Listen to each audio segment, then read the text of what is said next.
Hi folks, I'm Alan Watt and this is Cutting Through the Matrix on February the 4th, 2009. For newcomers, look into cuttingthroughthematrix.com and download as many of the previous talks I've given in the past as you wish. And I try to give you shortcuts to the big picture of this strange reality that's so different from the one we've been taught to believe in, the one that really governs the entire planet, with its agenda and with the powers that works with it and for it towards a common end, and how the whole of the world has been bypassed by foundations and associations and the secret services as opposed to societies. The services themselves are up at the top of the tree and helping to organize this whole world futurist program as planet Earth goes through its supposed planned destiny. And they do believe it's planned because they wrote the plan, those who control the world. Much of their information is published. Most of it is published, in fact, in academic circles, but simply not it's omitted from newspapers. We're given trivia, as Bertrand Russell said. You feed trivia to the public as they go through all of this, and that's what we get fed. Also look into Alan Watt Sentinel.eu, where you can download transcripts of these talks, print them up, and pass them around to your friends. They're written in the various languages of Europe. And we are given trivia. It's so astonishing to listen to great declarations coming from science that's popular for a couple of days and then it's lost and forgotten. They come out with other revelations and other topics, or utter trivia about the boob babes in Hollywood and their ongoing romances. Or sports, same thing. There's trivia. And that keeps us all pacified as we go on this journey, as I say, the planned journey that was planned before we were born towards a much reduced population for a future where those who are properly bred, according to themselves, with the right IQs and right scientific backgrounds will inherit the Earth. And we are all the staging rockets, that's what we are. We help boost their plan on its journey. They're the payload that eventually arrives at its destination. That's how they see the world. Now, for those who listen to this show, I'd appreciate it if you'd help keep it going, because you can donate to me. You'll find it on cuttingthroughthematrix.com, how to do so. Personal checks are welcome. And you can also use PayPal and other methods as well. You can also buy that for which I have for sale on the site. And you'll find a lot of the talks I've given as well are very, very interesting. You can buy them in MP3s, etc. Because the picture is so enormous and there's so much behind it. We have truly been kept in the dark for our entire lives. In fact, purposely so. We're given an education that technically is outdated. It's meant for a working society. And if you notice today, the jobs are all gone. And the ones that are left are going very, very quickly. That was all planned as well. How do I know it's planned? Well, I read their books. I've read their books. The big players at the top love to publish their works. They always publish that which they wish to do. And they don't speculate. Even if you think they're speculating about the future they wish to bring in, they're not speculating. They plan it and they implement the plans. That's the frightening part. To realize that your governments and so on are not there to protect you. They never have been there to protect you. The governments are there to fulfill a mission. And only a few people really run the world, very wealthy people, who belong themselves and were set up in the beginning by secret societies that blossomed in the period of Enlightenment. They had to create the money to control the planet, which they did, and set up the families to do so. We're back with more after this break.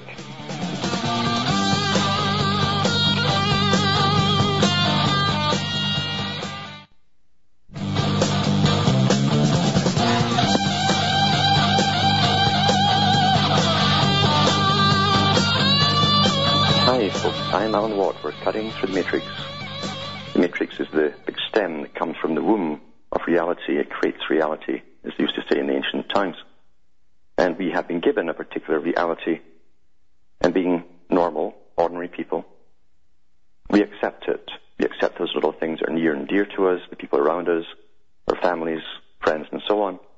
And we think that's about it. We don't realize they're big, powerful organizations that really are all linked together as one, that have been running the world for a long time along a predestined path, which they've written about extensively, and they're still churning the books out today, if you want to keep buying them, that is. But all it does is reinforce that which you already know. There are still people who truly do live in ignorance, and they've chosen what they want to believe, regardless of the evidence that's given to them on any particular topic. People tend to choose their belief systems. They go shopping for them, in fact, very early on, and they pick the one that suits them. They also pick the targets that are presented to them to pick, to choose from. And because of that, they never see any big picture. We run by deception. And again, to run deception, you must keep publishing lots of ulterior books, alternate books, which pick your targets for you. And once again, you're kept in a little tunnel. You don't see the big picture. This is also intentional. Propaganda is not new. It uses every technique of media and so on. And someone was emailing me for a few times saying, well, what about China? What about China? You see, because China, as the media hypes it up, is expanding at incredible rates. And here you are with an economic depression, which is brought on artificially, on time, on cue, at the right time, as we're going to get hammered with carbon footprint taxes as well and bring the world into one and regions and all the rest of it. And here they are worried about China because the media tells them to. And I said, you don't have to worry about China. I've just been talking about the population control agenda for the world and in the West, that they're still worried about China. I said, don't worry about China, because they'll be feeding their own people there at the bottom the same junk as they fed us for the last 50 years. The same soft drinks and all the rest of it, and others laced with mercury, as we well know. And they become sterile as well through all inoculations and the phthalates that are in their food, same as we have been getting to for 50 years. And in the long term, and this is how it's always worked, is incremental, long-term, intergenerational planning. People lived 100 years ago that went through this whole agenda. To this present time, up to this present time, and beyond. And they were not speculating. And the oddest thing is, when you read their books, you say, my God, I've lived through a good part of this. This was implemented and that was implemented, and they're here going with the next part. They don't guess at things. They plan them. They have the financing and the organizational ability and the power to implement them, and that's what they do. And when they start killing off the people under population control, they don't tell the children, and we are all the children. Simple as that. Simple. And you know something? It's always been that way. It's always been that way if you really understand history. Here's an article that ties right in with this from the BBC News Channel. 1st of February 2009. China birth defects up sharply, it says here. A senior family planning official. They have family planning officials. That's what's coming here. I've read the articles over the last week or so that we used to copy China, who the UN has said is a model state for the world. I've said that so many times, but you have to repeat things to people so that they can get and understand the message. A senior family planning official in China has noted an alarming rise in number of babies with birth defects, a Chinese media report says. Yang Fan from China's National Population and Family Planning Commission, I'll repeat that for the hard of thinking, China's National Population and Family Planning Commission, that's for the guy who keeps emailing saying about China. They have a commission that deals with it.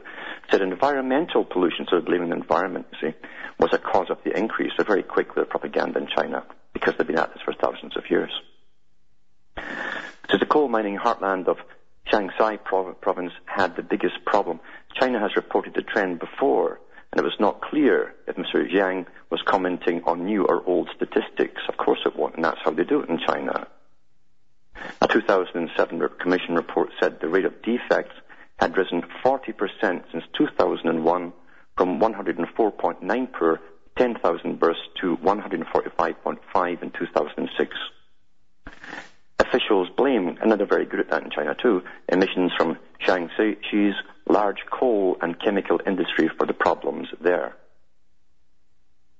The problem of birth defects is related to environmental pollution. You keep repeating it over and over, and that's how they do it in China to make sure you get their point as they throw you off the main track, especially in 8 main coal zones, the director of the Shanghai Provincial Family Planning Agency said.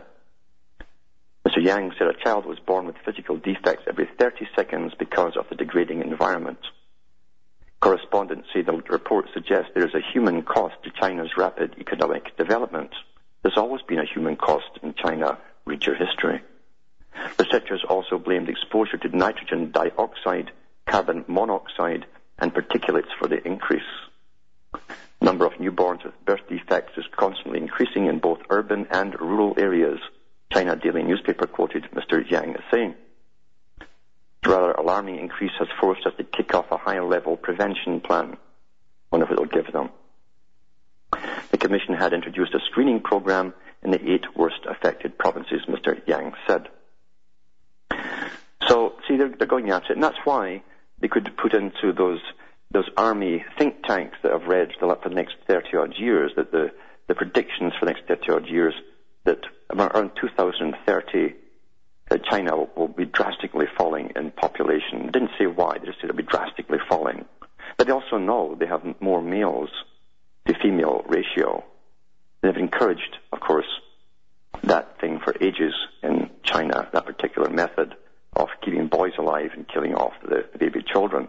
And they have an official department for national population and family planning. That's their commission, you see. That's what we're going to get to. We actually have them. It's just that they haven't told you yet. It's more covert in the West. More covert.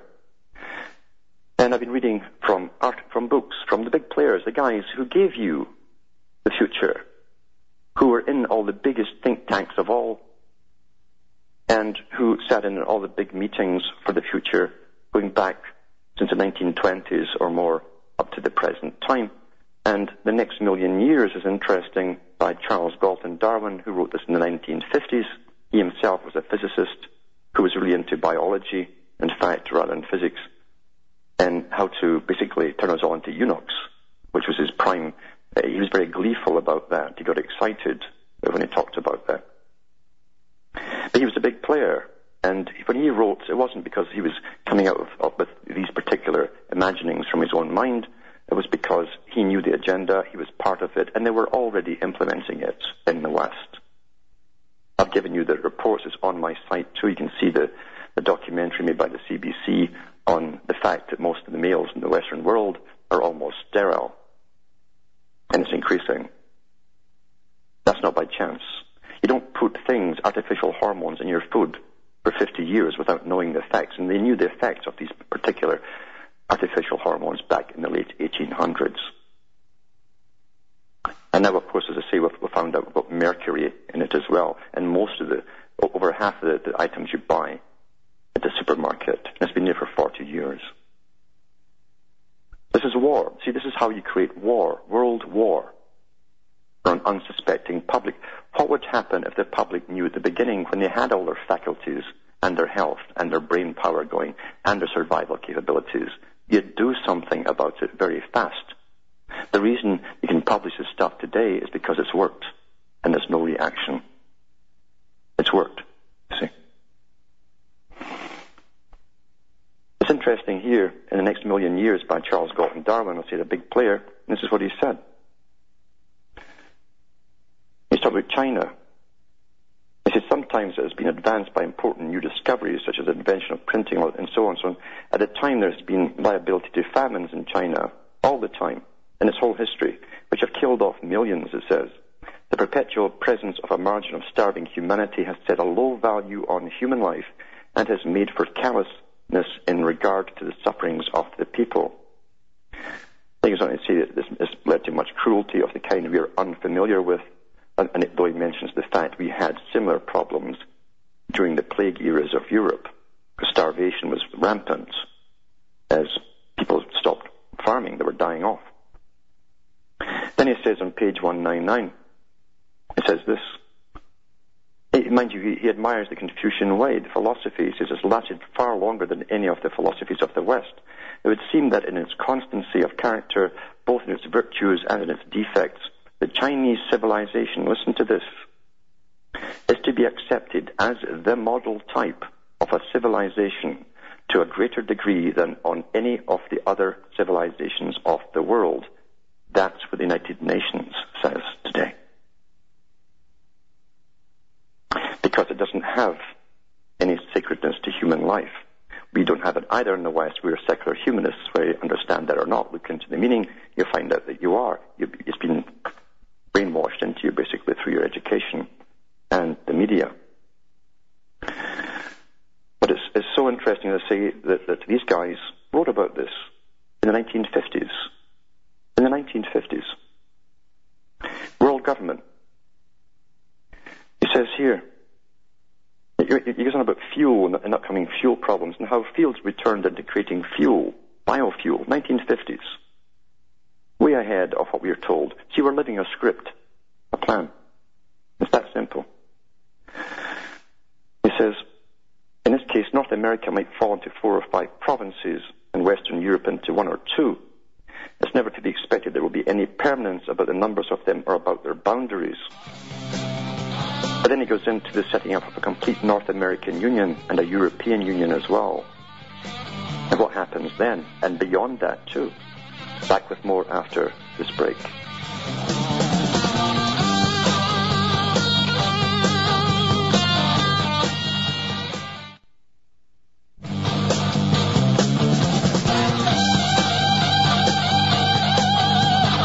Hi folks, I'm Alan Watt. We're cutting through the matrix.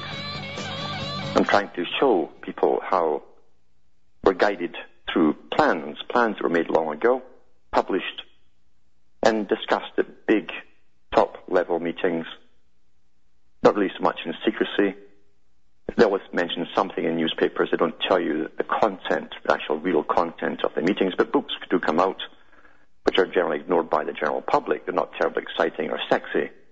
And we're given lots of trivia to divert us into other things, or crisis, which they keep throwing at us too, to keep us off balance. It's important to keep people off balance when you're taking them down. Very important, just like boxing. And Sir Charles Galton Darwin, this great benefactor of mankind, talks about world government.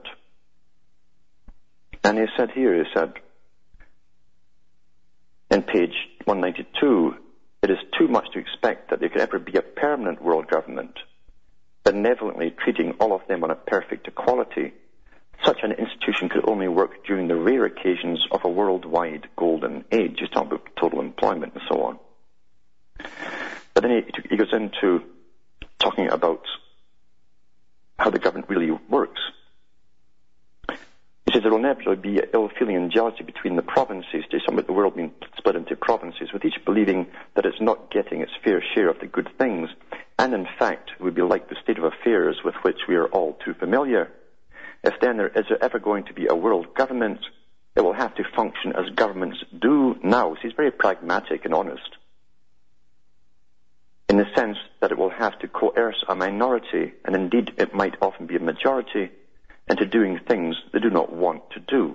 That's the real purpose of government, because there's a different agenda than you know.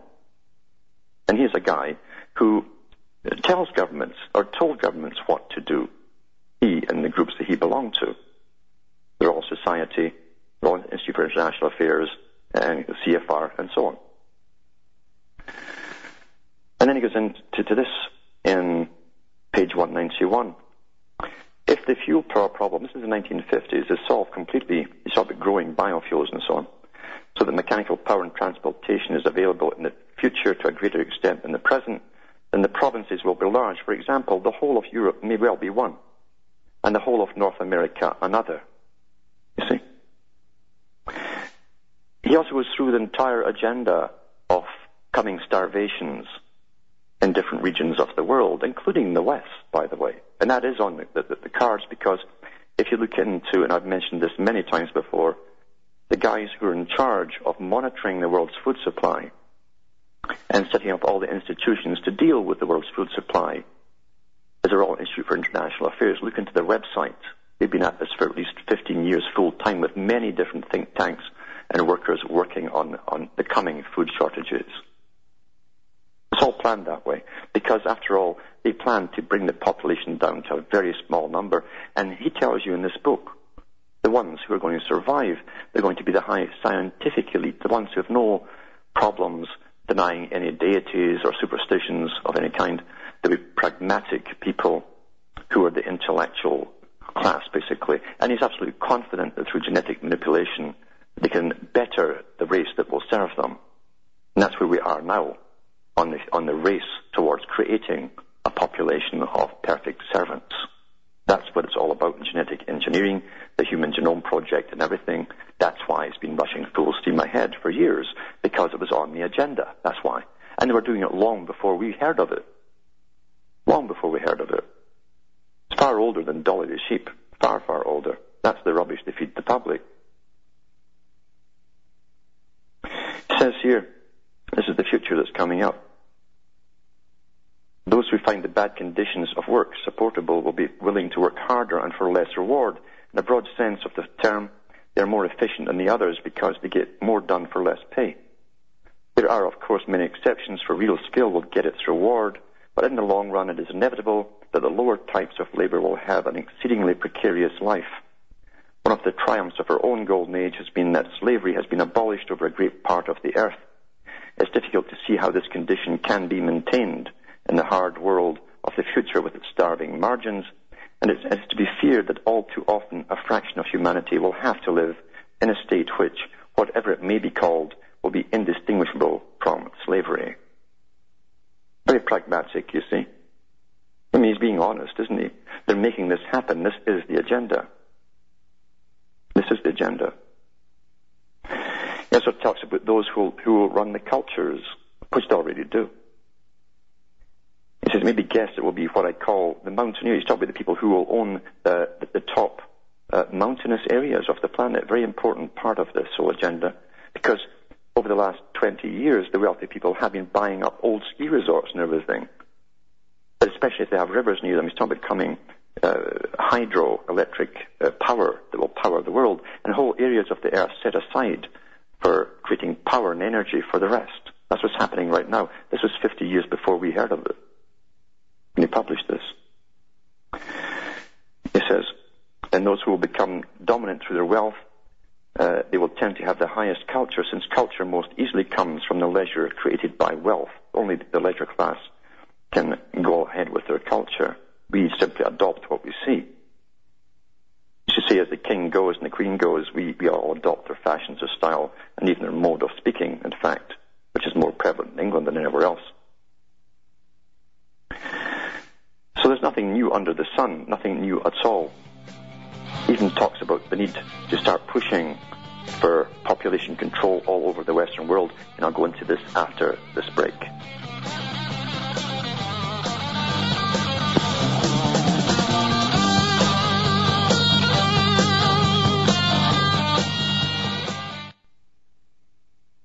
You're listening to the Republic Broadcasting Network, because you can handle the truth.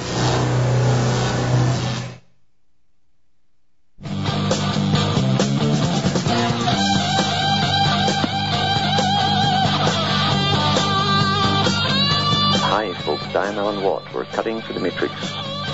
Talking about very unpleasant things, but that's what you have to know if you truly do want to alter the world in a different direction. And you want at least humanity to survive, at least those around you, their offsprings, or someone, offsprings to survive what's coming. Otherwise, you just bury your head in the sand and bewail yourself, bemoan what's happening around you, which is all planned. It truly is all planned this way. And I've been talking, too, about what's happening in China. She says, don't worry about them, because China has had thousands of years of dealing with population control. Thousands of years. Again, Huxley goes into this in great detail, or Sir Charles Galton Darwin, I should say. You get them confused because they're like clones of each other in a literal sense, because they spiel all the same stuff. It's all the same topics, because this is their favorite hobbies, you see. And they all belong to the same associations, the ones that still run the world today. In page 183, he says, now here's where he gets really excited. It's in the biological sciences that the most exciting possibilities suggest themselves, perhaps because biology has only recently shown rapid advances like those made earlier in the inorganic sciences. I'll only speculate on a few amongst these possibilities which might have great effects on human life. He's really talking about culling off the people. You understand how they word things. I've already referred to the possibility of quite new sources of food, and I need not enlarge on that further. He doesn't go into that because he knew darn well they're going to genetic modification a long time ago. Another type of discovery may be connected with hormones. This is very interesting. Those internal chemical secretions which so largely regulate the operations of the human body.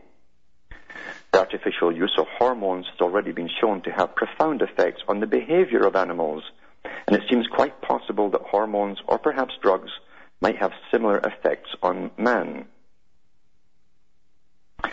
And I'll repeat what I said earlier. Look into my website and look at the link to the video from the CBC on the fact that humanity in the West is going sterile because of these artificial hormones we've been consuming in our foods for about 50 years. Around the time this was written, in fact.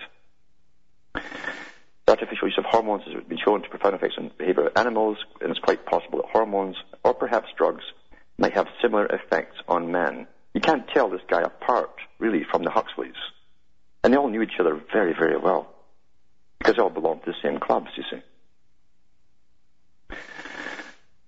For example, there might be a drug which, without other harmful effects, removed the urgency of sexual desire, and so reproduced in humanity the status of workers in a beehive. Isn't that a wonderful objective to go for, isn't it? Or there might be another drug that produces a permanent state of contentment in the recipient. After all, alcohol does something like this already, although it has other disadvantages and is only temporary in its effects. He was looking for a permanent effect, you see. A dictator would certainly welcome the compulsory administration of the contentment drug to his subjects. Aldous Huxley said the same thing. Why? Because they were all at the same meetings, you see, when they planned introducing this stuff into the food supplies of the peoples. Which is another possible, and this is interesting too, though rather remoter discovery suggests that the most curious consequences, this is the control of the relative numbers of the two sexes. I was talking about China earlier and how they have more males and females. You don't have to worry about it. It says that the sex of a child is carried by the sperm, not the ovum. And it's least imaginable that some method could be found for sorting out those of the sperm cells which carry the male or the female character. It would thus become possible to regulate how many men or women there should be in a population. These guys are utter control freaks. Utter control freaks. But this is the utopia they're talking about. And they can bring it off, by the way. They're already almost there. If such a practice could be developed, it is sure that for a time there would be a great unbalance in populations. A nation with ambitions for conquest would produce a large number of men for its soldiers, but would pay for it by not having enough women to give birth to the soldiers for succeeding generations, so short term for that purpose. On the other hand, just as a stock breeder keeps few bulls and many cows, another nation might decide that it needed few men in order to maintain its numbers. Would such a predominantly female population be able to stand up against the male one, or would a rape of the Sabine woman rectify the disproportions? It is clear that the most remarkable effects will be produced if such developments in biological science should come about, and it's quite impossible to conjecture how they will turn out. I can only record the opinion that in the long run their efforts will mainly cancel out for the reason I have developed in an earlier chapter, that man is and will continue to be a wild animal. To produce effects of these kinds, there must be a master, and the master must be above and not subject to the procedure he is enforcing on his subjects. You understand, the elite don't eat what we eat. They don't get the inoculations that we get. See, what he's talking about here was already starting in his time and being introduced on the population. And they could not tell the population who they refer to as he did too. He always compares you to the animals. That's all we are to them, as animals. We're animals. So to repeat that last part, to produce effects of these kinds, there must be a master, and the master must be above and not subject to the procedure he's enforcing on his subjects. The dictator could not afford himself to take the contentment drug because if he did so, his capacity for rule would certainly degenerate. It always comes back to the same point, that to carry out any policy systematically in such a way as permanently to influence the human race, there would have to be a master breed of humanity, not itself exposed to the conditions it is inducing in the rest. The master breed, being wild animals, would be subject to all the fashions, taste, and passions of humanity as we know it, and so would never have the constancy to establish for generation after generation a consistent policy which could materially alter the nature of mankind. In connection with the recent wonderful advances in medical science, this is the place to mention a matter that will very soon indeed be of immediate importance. Since a normal condition of the world, there will be a margin of every population on the verge of starvation. It seems likely that there will have to be a revision of the doctrine of the sanctity of the individual human life. And that's what we're seeing now. I mentioned this blitz that's on for a month, maybe the follow-up for 1 or 2 months, or maybe even 3 months, on the need to depopulate fast. This is all from the same institutions and the foundations who fund them, as Huxley and Charles Galton Darwin belong to.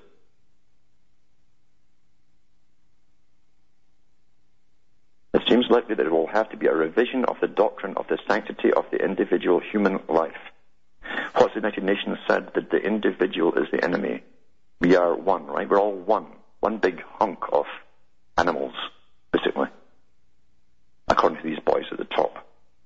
And if we're individuals and we believe in the sanctity of the individual human life, obviously we're an enemy to this agenda. That's why we've got to all be one. And don't look at the nasty things in life. Be happy. Just be happy. Take the contentment drug. And the New Age religions are just that too. They're contentment drugs.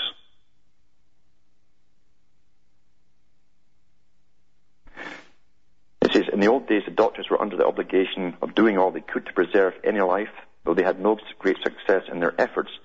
Now it's hardly too much to say that most diseases have come under control, or anyhow, to judge by recent progress, most of them soon will. But is the world the better for having a large number of healthy people dying of starvation rather than letting them die of malaria? That's why they withdrew DDT, by the way.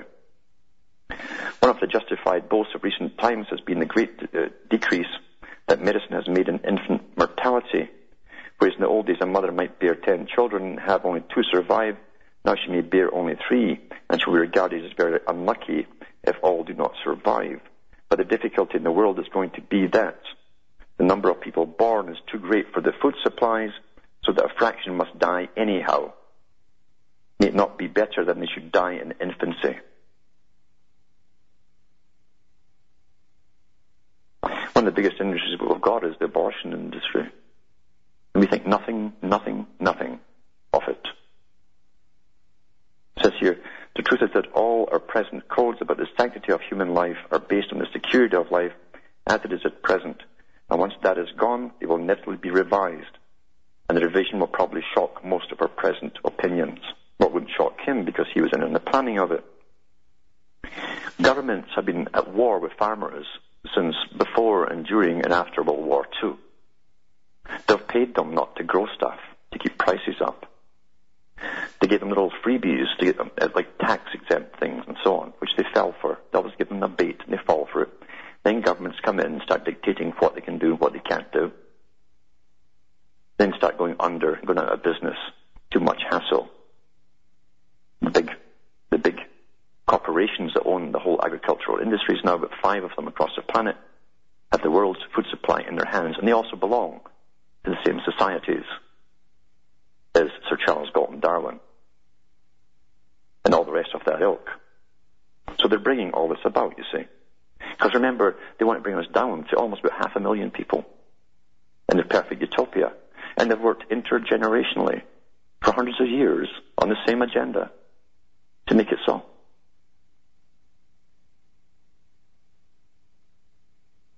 It talks about, in fact, the creation of the big pharma industries as the farmers go out. It says, general picture of the economic condition of the world, then, is that the chief centers of power production, and so of the most elaborate civilization, will be the regions where there is water power, that is, speaking rather loosely, mountainous regions. It will be these that are the centers of manufacture, and they will exchange their manufactures for surplus food produced in the agricultural regions.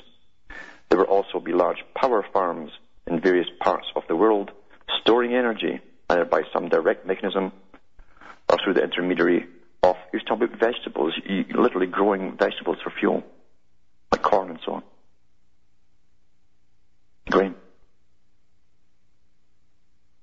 Astonishing, eh? And we think, if we're told by the media, which is owned by the same corporations that run these guys, still today, that we're just bumbling through time here, and politicians are trying their best to just deal with the crisis that suddenly came out of nowhere, unexpectedly.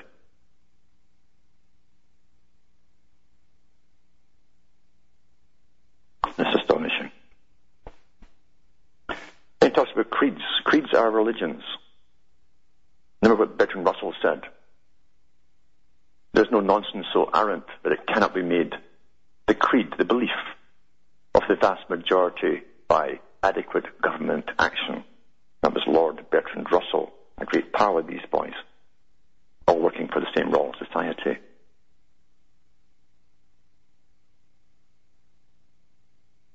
So that's what creating a eugenic creed, a eugenic creed.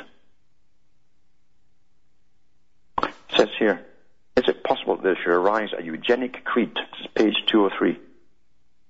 Which, perhaps working through what I've called the method of unconscious selection, should concern itself with improvement of the inherent nature of man, instead of resting content with merely giving him good but impermanent acquired characters. Without such a creed, man's nature will only be changed through the blind operation of natural selection. With it he might aspire to do something towards really changing his destiny. To conclude, I've cited the past history of China as furnishing the type of an enduring civilization. It seems to provide a model to which the future history of the world may be expected broadly to conform. Isn't it astonishing, as I say, that from the CFR and their publications, the magazine, Foreign Relations magazine they call it, and from the United Nations and all through academia, all they've been doing is parroting this man for the last 50-odd years with his great visions of the future, which he didn't say came through a crystal ball or reading the stars. It came because that was the agenda, already set out and sworn to by oaths. And we're simply living through their plan. So China was to be a model to which the future history of the world may be expected broadly to conform. The scale will, of course, be altogether vaster, and the variety of happenings cannot by any means be foreseen. I believe that the underlying ground theme can be foreseen, and in a general way it will be rather like the history of the Chinese Empire. The regions of the world, right, will fall into provinces of ever-changing extent. Now, we see that with the European Union. It keeps altering the numbers within it. See, they're even up to this present step. He's got the amalgamated Americas in here from the 1950s. It's got the European Union completed, basically. Basically, then we're going to a phase of alteration between getting larger and smaller as different provinces fall away for a century or two, or they're left to die, basically, because they can't produce enough. And that kind of scenario. And how they'll actually compete with each other. That's what we're told right now, that North America must amalgamate to compete with Europe and China. Well, how can you compete with the wages in China and live in the climates we live in? You can't do it. And they know this. And so should we. We should all think about this too, when we hear these silly comments about competing with China from our politicians. Or the CFR guys who come out openly now telling us we have to. The same guys who drafted up the amalgamation for the Americas. We've got to go and compete with China.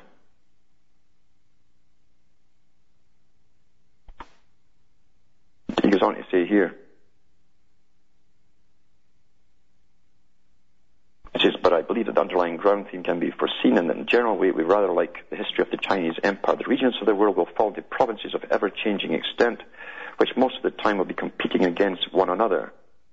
It's amazing how they write it all that time ago. Occasionally, more rarely, and that's been the case in China, they'll be united by some strong arm into an uneasy world government, which will endure for a period until it falls by the inevitable decay that finally destroys all dynasties.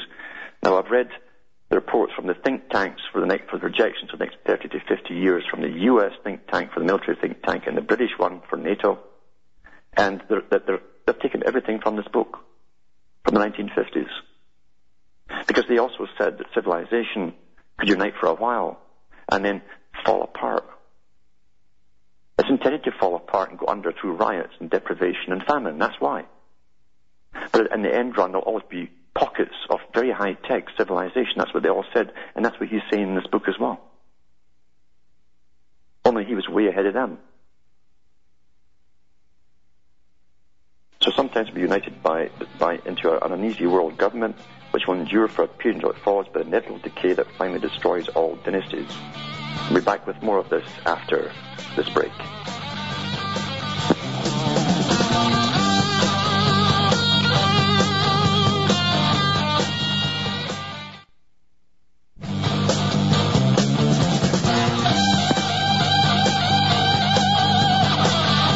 Hi folks, I'm Alan Watt. We're cutting through the matrix and showing you how everything is laid out.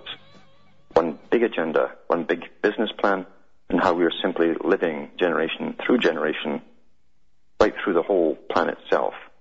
And it's everything you read today is reiteration of the big players and what they published 50 to 100 years ago.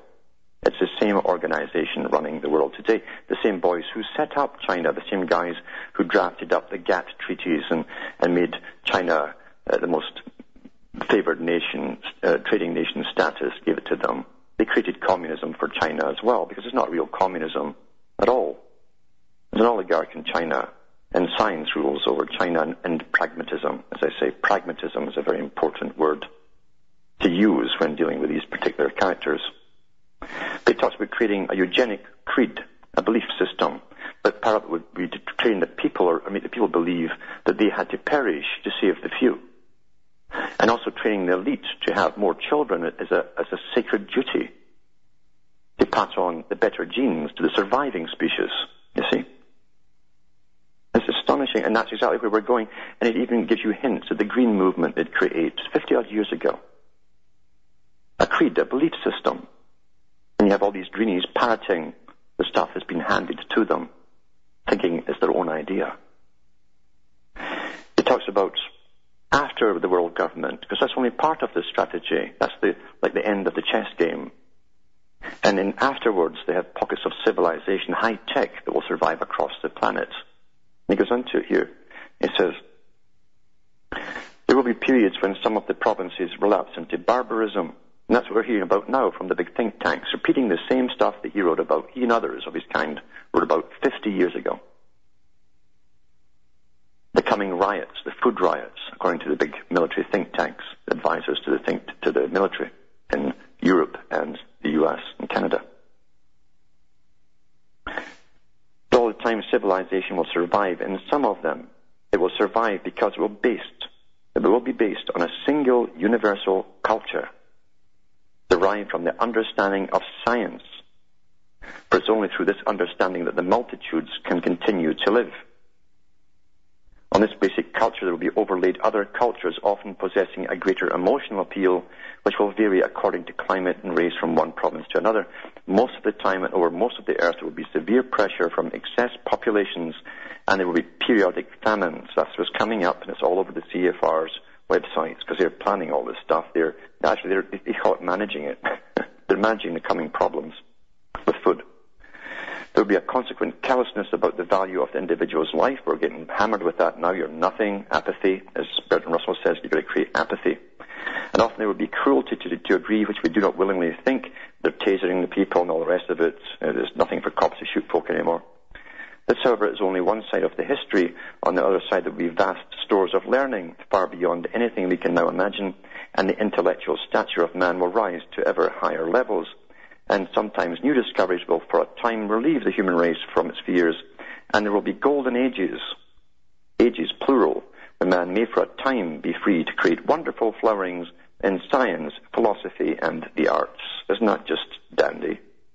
Doesn't that make you feel better now? And that all the sacrifice is worth it? I hope we'll sleep well tonight, won't we? Because these monsters are truly in charge of the world and all academia and all of the governments, and they advise all the governments through the same think tanks and the front organizations they have. Well, that's it for tonight. From Hamish, myself, and Ontario, Canada, it's good night, and may your God or your gods go with you.